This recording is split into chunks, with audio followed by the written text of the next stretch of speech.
an adult child of a narcissist. Anna Valerius says. Spiritual warfare. Your narcissistic mother. You've come to realize a harsh reality, or you're simply entertaining a harsh possibility. Your mother is or might be a malignant narcissist.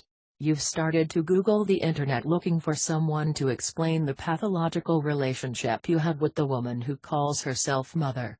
For years you've been struggling to understand this woman. You've wrestled with your conflicting feelings for decades. You've been used and abused by her but never allowed to think of her behavior toward you as being abusive. Now a label is tantalizing you with a hope that you will someday understand this complicated mess. All of which is why you are here now. There is no simple explanation for your mother. There is no formula that will fix her either. If you are looking for either of those, you are set up for disappointment. I will tell you what you can do. You can come to understand that you are not the one who is crazy or defective.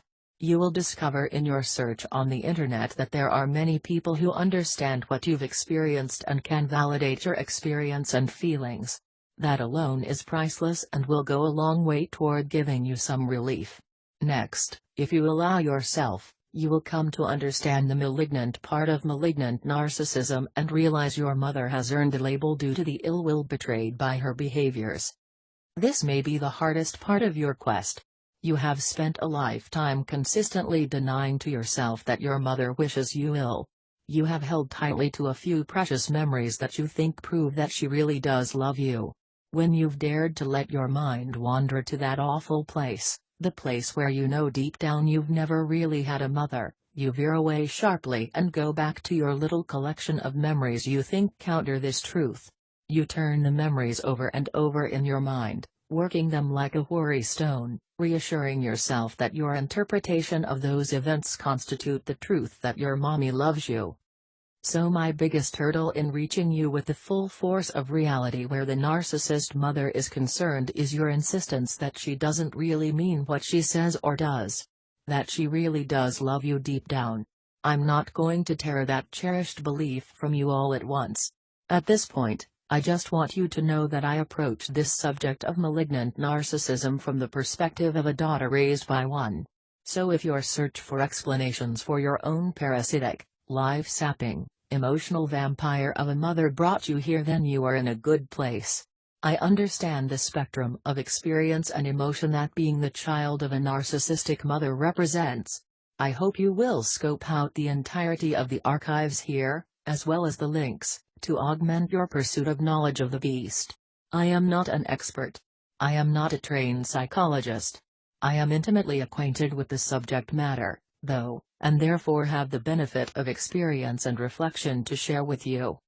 I recommend you start here to understand some of the meaning wrapped up in the word malignant. Then I hope you'll go here and thoughtfully read through the author's brilliant capture of the subtleties of the abusive ways of a narcissistic mother. It's about secret things. The destructive narcissistic parent creates a child that only exists to be an extension of herself. It's about body language. It's about disapproving glances. It's about vocal tone. It's very intimate. And it's very powerful. It's part of who the child is. Chris. As you read, allow yourself to admit the ever-present malevolence that is demonstrated in nearly every interaction with your narcissist mother. This is not a person who wishes you well. Not until you are able to fully admit to yourself the ever-present ill will your mother has toward you will you be able to plot a future course which will free you from her tyranny and allow you the room to live life on healthy terms. Because of your connection with this woman, you are a conduit through which she reaches into the lives of those around you. You see the caustic effect of her touch on them, but haven't yet realized your responsibility to protect them from the parasite you call mother. You have some work to do. You need be brave enough to look squarely in the eyes of truth and admit what you've not been willing to admit before. You need to then act according to this reality. You need to protect yourself and others from her. This may only be accomplished by strictly limiting contact, or it may require you completely cutting off all contact. If you are able to prove to yourself the ever-present malignancy of your mother to your satisfaction, then you will also have to admit to yourself that she is a dangerous person. dangerous to the minds, bodies and souls of all those in her sphere of contact. My primary prescription to those who are able to come to these conclusions about a narcissistic mother, or father, is to completely cut off from them. The reason I end up with this recommendation is because of this hard and fast reality: if someone is a practiced and demonstrably malignant narcissist, they are unreformable. What you see is what you can expect to get forever. That means the only thing you have the power to change is yourself and your circumstances. You can't change your mother, but you can walk away. You can't change her consistently malevolent ways, but you can choose to protect yourself and others from them. You have a responsibility to face reality and do the right thing, most particularly if you have children of your own. Her malevolence does not stop with you. Your children will be touched by it. Even the now grandmotherly behavior of your mother is not a sign she is safe. She is a predator. Your children are either going to receive direct ill treatment, or they may simply be used as a pawn to get to you. Beware.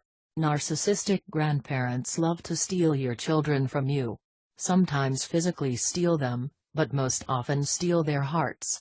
She will slander you to your own children behind your back. She will create anarchy against your parental authority. She is a danger to the government of your home. You're going to have to be willing to reassess her access to your own children. It feels like a sin to deprive her of her grandchildren. Both she and society consider it such. Think for yourself. Don't let others presume to tell you someone is safe when you have clear evidence to the contrary. You are going to need a sense of moral and psychological strength in order to oppose the destructive spiritual and emotional force of the malignant narcissist.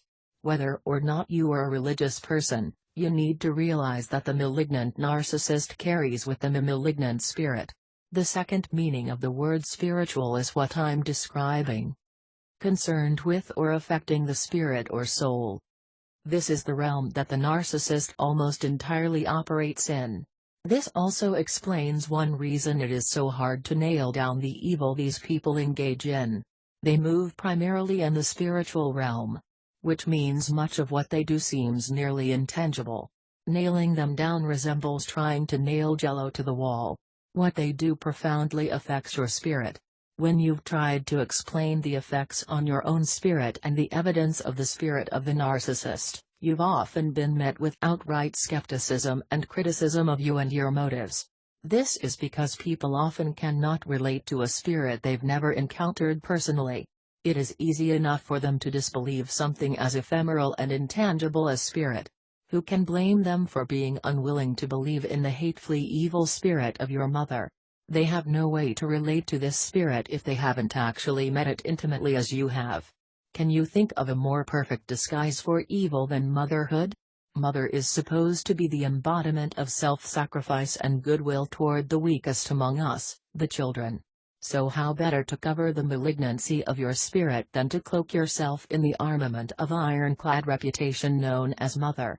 As tempting as it may be to fault people for not believing your reports against your mother, you need to understand how it looks from their perspective. They had good mothers. They look around and see society's reverence for good mothers and assume that all mothers are like theirs. On the other hand, you have eaten of the tree of knowledge of good and evil. While you are able to comprehend the truth that most mothers are good, you have experienced the other kind of mother, and so you also know there is such a thing as evil mothers. It is a heavy burden to bear. Be assured, some of us out here understand this lonely and very real place. What I'm trying to get across here is that you are going to have to wrestle with spiritual issues if you are to come to understand the narcissist. You've entered the realm of good versus evil. You are going to have to shore up your own spiritual self in order to have the strength to oppose the full force of malignant spirit you will find yourself up against, especially as you start to oppose its will. This blog is one place where you can help fortify your soul for the battle.